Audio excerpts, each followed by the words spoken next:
Welcome to creative arts and quotes.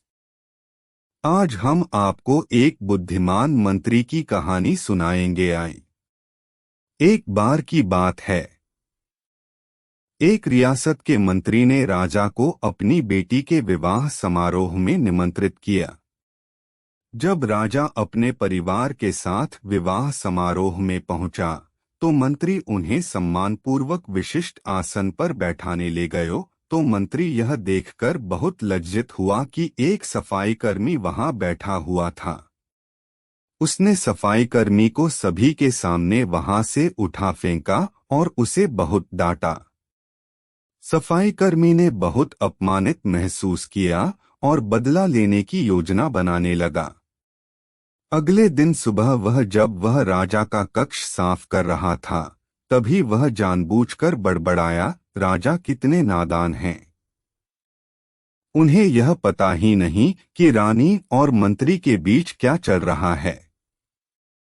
राजा आधी नींद में था। यह क्या बकवास कर रहे हो? उसने पूछा। महाराज, मैं पूरी रात सो नहीं पाया। मैं तो नींद में बड़बड़ा रहा था, सफाईकर्मी जवाब में बोला।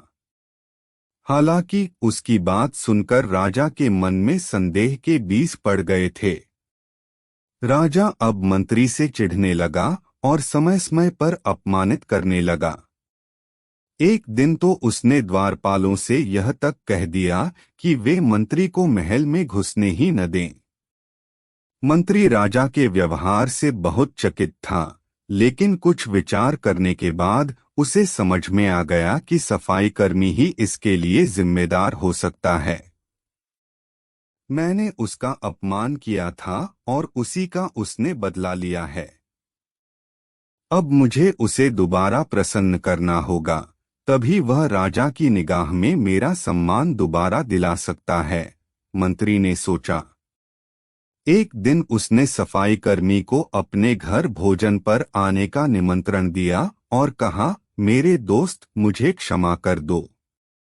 मैंने तुम्हारा अपमान किया था। मुझे गलती का एहसास हो गया है। इन सुंदर कपड़ों को उपहार के रूप में ग्रहण करो। चलो मेरे साथ भोजन करो। सफाईकर्मी प्रसन्न हो गया। वह सोचने लगा, मंत्री तो अच्छा आदमी है। मैंने ही उस दिन गलती कर दी थी। अब सफाईकर्मी प्रसन्न था और प्रयास करने लगा कि मंत्री के बारे में राजा की धारणा बदल जाए। एक बार जब वह राजा के कक्ष में गया तो राजा सो रहा था।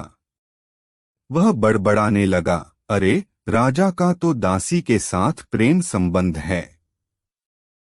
बड़ी लज्जा की बात है। राजा ने उसका बड़बड़ाना सुना तो उठकर बैठ गया।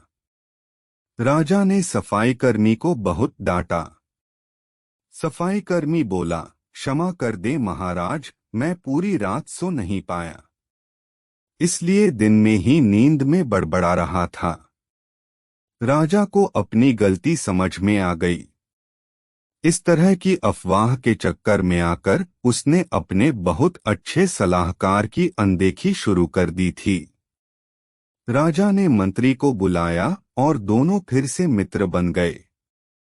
यह कहानी आपको कैसी लगी हमें कमेंट बॉक्स में जरूर बताएं। आए और ऐसी कहानियों को सुनने के लिए हमारे चैनल को सब्सक्राइब करें और वीडियो को लाइक करें और नोटिफिकेशन पर क्लिक करना ना भूलें।